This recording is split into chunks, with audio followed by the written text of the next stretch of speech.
I am out of the house, and of course I pick a cold, rainy day, but I feel free. Okay, I'm gonna go to a cafe to do some work. Let's see which one I should go to. There is either a boba tea place or this cafe bistro. I kind of want boba tea, but I don't know if they have Wi-Fi. The bistro seems like a more calm, chill environment, which would be nice. I've already taught you the sway method that I use, but I am sitting, as you can see. So today I'm gonna try the muscle testing method. You can either use like a ring with your finger and try to like open the ring or close the ring for a yes or a no, or you can try your finger, yes or no. There's different ways to muscle test with your whole arm. It's usually easier when somebody else is testing it with you and using your arm. I'm going to try my finger and then the ring. So first, like anything, we gotta calibrate. All right, show me a yes. Okay, I know what that feels like. It's pretty strong. Now show me a no. That's pretty strong too. Show me a yes. Show me a no. Sometimes you gotta not think about it. I think I was thinking too hard about it. So show me a yes. Show me a no. Is it in my higher self's best interest to go to the boba shop? Okay, is it in my higher self's best interest to go to the bistro? Okay, that felt stronger to go to the bistro. So that's one method. Now, second round, we're gonna do the loop test. This is still a muscle test, but I call it the loop test because it's like a loop. I don't know if that's actually what it's called. Show me a yes. Show me a no. Okay. Is it in my higher self's best interest to go to the bistro? Is it in my higher self's best interest to go to the boba shop? Okay. That is 2-time convincer for supporting to go to the bistro. So that's where I'm gonna go. I'm going to also muscle test when I order my drink. So let's go. Okay, I am here at the bistro. I have not left the house in a week, so this feels so nice. And I actually kind of like the rainy, cold day vibes because it feels, I don't know, it just feels kind of like cozy. If you watched day 2 of the challenge, then you know I'm already a pro at approaching people in public on camera. So we're gonna do that again and see if I still got it a week later since starting this challenge. I'm gonna go inside and talk to I'm assuming it's gonna be a girl. Talk to the girl at the counter and tell her what I'm doing and see if she wants to participate.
Okay, that was weird. Here's what happened. I went inside and I told the girl at the register that I was doing this challenge and that I would love to film ordering, and I asked if it was okay for me to do that one, and then 2, if she wanted to be in it. Before I even talked to her, I walked into the bistro and I just had this gut feeling of like, something feels off, the energy feels weird here. I probably could have or should have listened to that feeling of like something feels off here and left. I decided to stay because it was fine. It was very humid and foggy in there. Like all the windows were fogged up for some reason. It just felt very stuffy. When I walked over to the register, I saw one girl in the back that was smiling and she seemed nice. And then the girl who was taking my order was just flat face. What can I get you? And I'm like, oh no. Before I even asked her the question, I was like, I don't think she's gonna want to participate in my challenge today. I'm glad I asked if it was okay because I didn't want to film her without permission. I asked her if it was okay if I still filmed without her in it, and she said yes. It just felt off, it felt weird, so I did not film myself ordering. But yeah, I still did the muscle testing, and I decided to pick this chicory tea. Chicory root is also very gut supportive, so I just happened to be finding these gut-friendly foods and drinks somehow. It didn't taste the best, but it wasn't bad either. It just was a bit flavorless. Oftentimes tea lattes can be that way, depending on the quality of the tea and how long the tea steeps in the water for. The tea bag was still in the drink, so I think that it needed some more time to steep. I think it needed a little bit more honey too. I think that would have brightened up the flavor of the drink. After I was working for a little bit, I decided to get a snack. I got a slice of the gluten-free vegan fig cake, and that actually tasted pretty good. Did it satisfy the craving in the moment?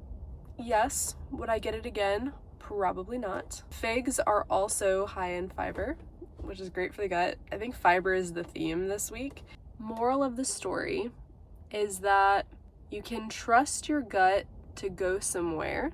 I trusted my gut to go to this bistro, and you saw how excited I was to go in because I was like, yay, freedom. But there are also moments that you will get that gut feeling when you are on your path. First step might be right to like go somewhere, and then the next step might be to leave, or it might be to do something else.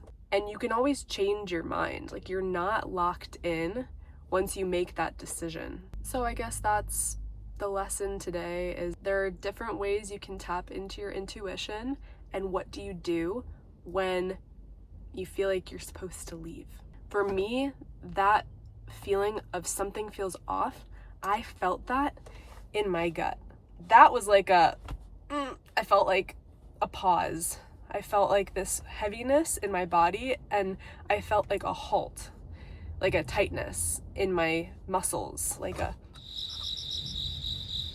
and I got quiet and I turned inward. That is something that I've paid attention to and recognize in a situation that I'm not supposed to be in, or it's not most supportive of my highest self.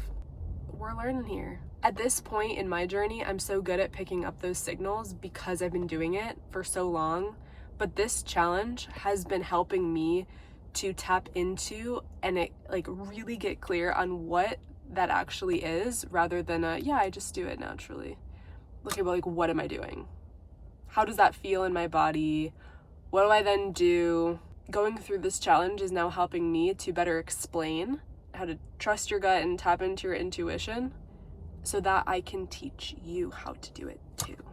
Let me know in the comments how you trust your gut, how you tap into your intuition and make those decisions for yourself.